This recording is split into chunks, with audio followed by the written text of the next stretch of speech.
Welcome to Verbal Pick Radio, where we give you a verbal image of life, and we are everyday. People like to welcome you all to the show, right? What I want to do today, well, you know what? I'm just going to start it off like this, and then you'll understand where I'm going when I finish. Jesse Raymond Glover, October 15, 1935 to June 27, 2012, was an American martial artist. He was a black man. He was an American martial artist. He was Bruce Lee's first student and first assistant instructor in the United States. He met Lee in 1959 as they both attended Edison Technical College and practiced judo with Lee. Glover was a psychology major and a champion judoka. The character Jerome Sprout in the 1993 film Dragon, the Bruce Lee story was based on Glover, right? Now, they don't tell you that he was a black man in here, right? But the story was he had got beaten up by the police, right? And Bruce Lee said, well, let me teach you how to defend yourself. Jesse started a gung fu class of his own, and Leroy Garcia and James D. Mao came along and assisted him, which was the first ever independent one-fan arts-related class. Black man. Jesse Glover was the first authorized martial arts instructor to be trained by Bruce Lee. He has developed his own method, which he calls non-classical gung fu. Bruce Lee had his punching and closing speed measured with an electric timer at Glover's house. In the book Bruce Lee Between Wing Chun and JKD, Glover states Lee could land a punch in around 0.05 of a second, 0.05 seconds, from 3 feet away, and could close from 5 feet away in around 0.08 of a second. Look. History lesson that we need to know about, but they rarely teach because it's systemic racism. Racism is all in the American system. It's in the educational system. It's with the archaeologists. It's with the anthropologists. It's just embedded. They play little games to try to keep minorities' accomplishments out of the record books, right? Especially when it's tied to the success of others, right? So in this wake of all of the atrocities and horrific racism that's been spewed upon the Asian community, I would like to offer some guidance and direction at this current time. One, to my Asian family. Stories like Jesse Glover needs to be taught to your community to show that there was a solidarity between black and Asians in the 50s, late 50s, 59 on through. There was solidarity between black and Asians when blacks was in slavery, when the Chinese was building railroads. There was marriages that took place. We got to talk about all of this. See, this separation mentality that some have when they come to the Americas, they got that from their oppressor, from the slave master, from the colonizer, because that's one of his weapons or techniques he used in order to control. And so you have people who saying, I'll put it like this. They'll say, don't go around and hang around those blacks. And if you do got to be around the blacks, open up a store around them, make you some money, send your kids to college, but don't interact with them. Stay away, right? And so a lot of them take that advice and they stay away, and conflict happens between them and the colonizer, and then they look for aid from the black community. Why? Because the black community is masters at this race game. We've been playing it since we've been in the Americas. We've been playing it since the native black Americans was defeated and put in slavery right here in North America. So we know all about racism and how to deal with it.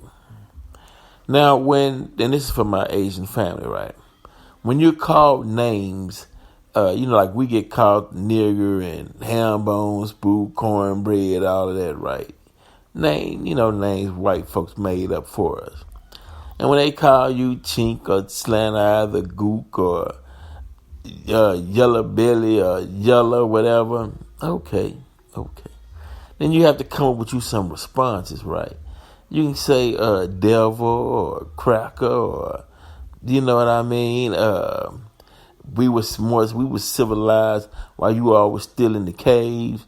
You can say Yakub's grafted devil. I mean, all kind of terminology you got to fight back with, because if you don't, they're going to play you as suckers and continue to torment you. Okay. Now your leaders, especially your religious leaders, right? Make sure you don't fall under the spell of those who would sell your people out. Stay away from them kind, because they only make you weak, right?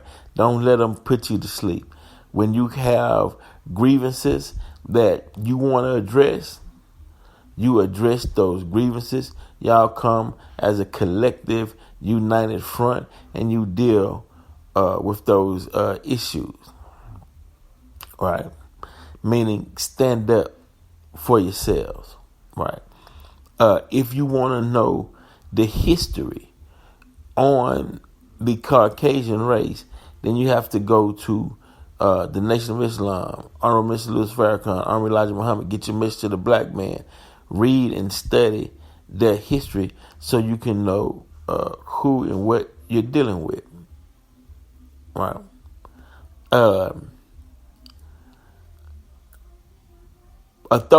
Police authorities.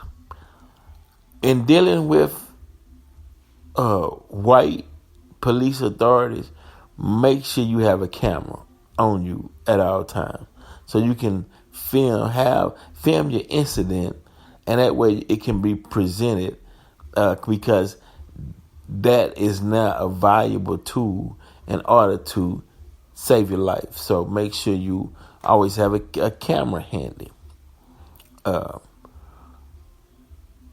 Study other people's history, i.e. such as black and brown history, as well as your own Asian history. Right? Study that history, and because that's will create versatility and having knowledge of the other races.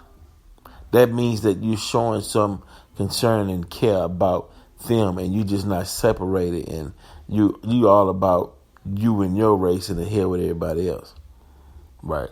Because they'll smell that out and tell you want to go out and be separate, and then they'll come in and swoop down on you like wolves, right? So you're in America. This country was built on racism, right? Matter of fact, some believe in Odin, the god of war, and that's why I say there will be wars and rumors of wars, because they feel as though war is a great sacrifice to the god Odin.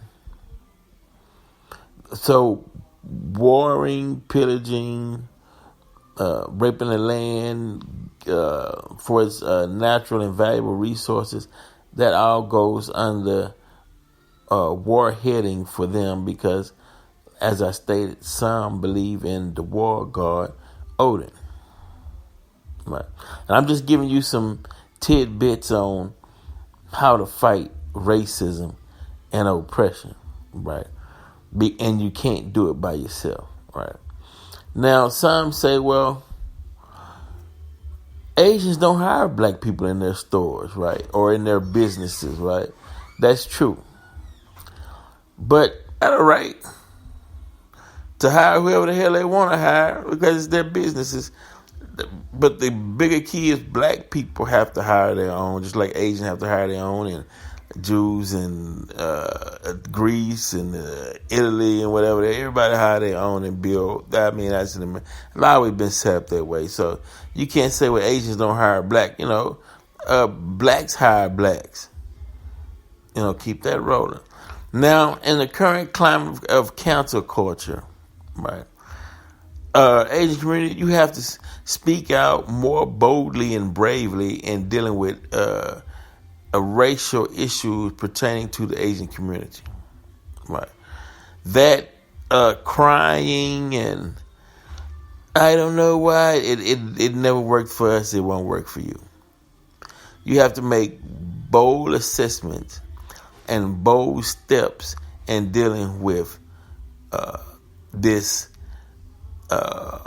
supremacy mindset, right, of the colonizer. You got to look him in the eye and say, I won't be moved. If you got a problem, let's deal. Right. Yeah. That's the spirit you have to have.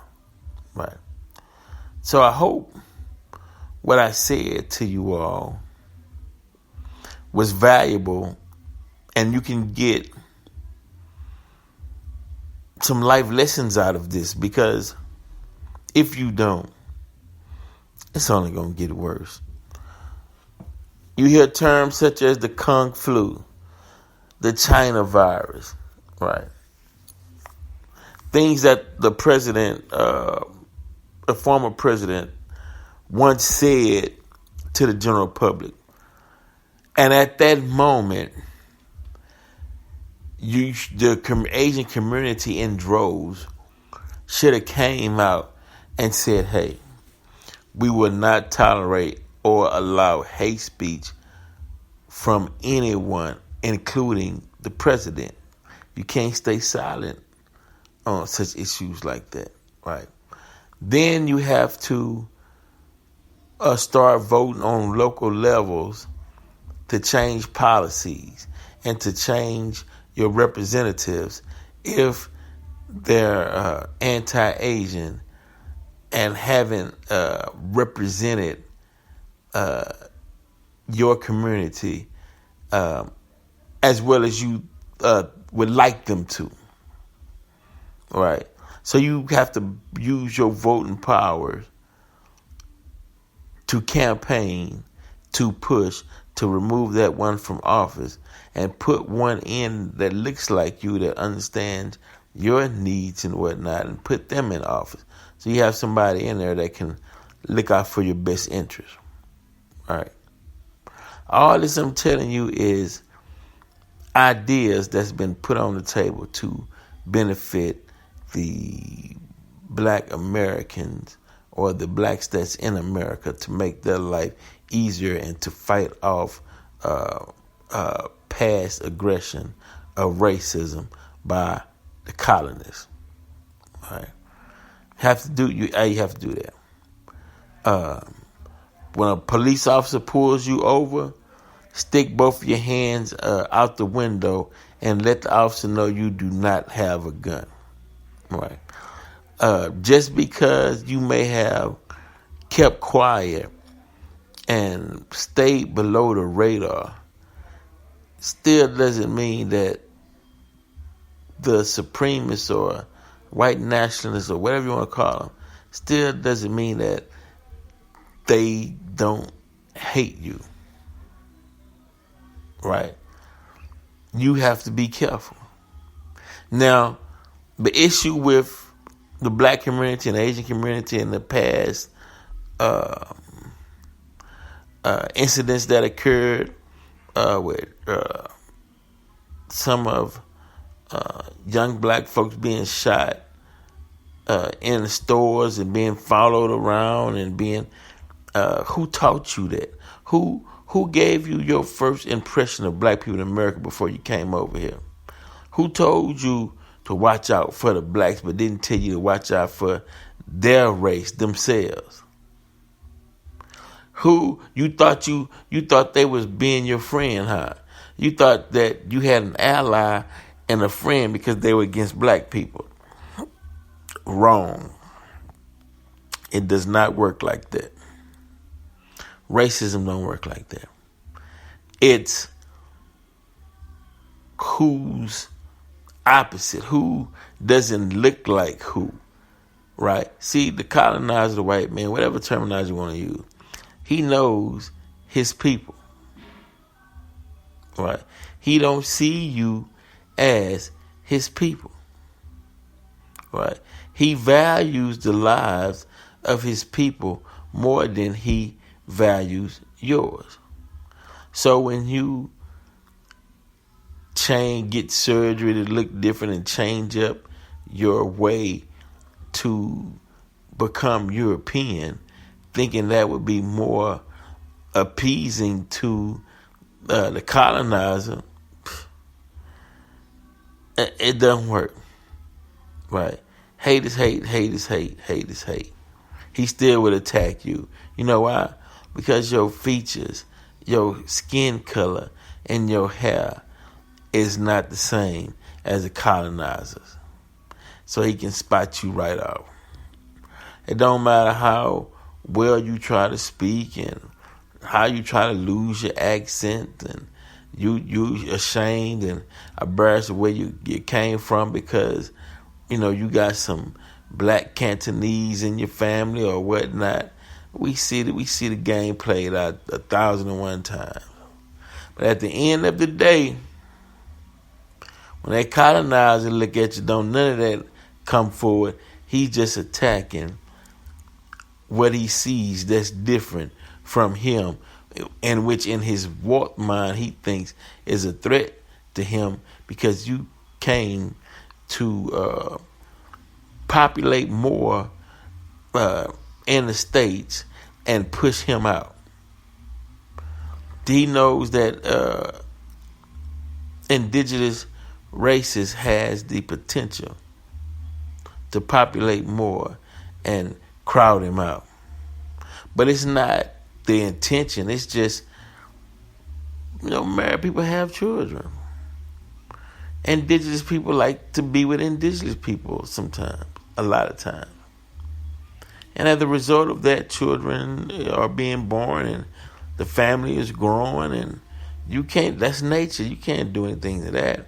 But the colonist is upset saying, hey, you know, we're losing so many white people per day and so many black people are being born. And then on top of that, they're upset at 600 illegal immigrants are trying to cross into the Americas, right, every day, right, headed this way.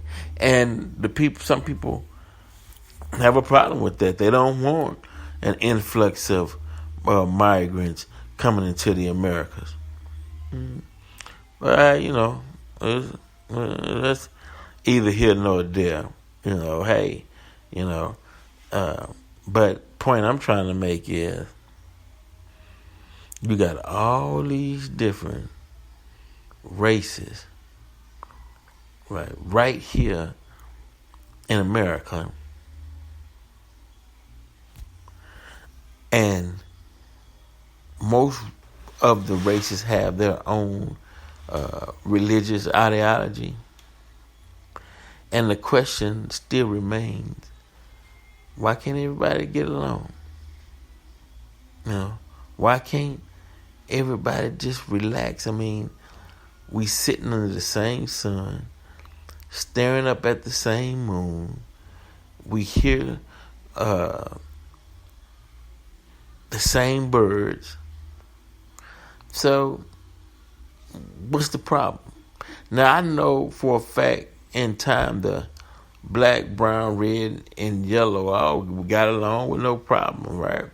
Might have little minor disputes, but we wasn't thinking about killing ourselves or killing each other, right? But somebody new on the scene comes with a different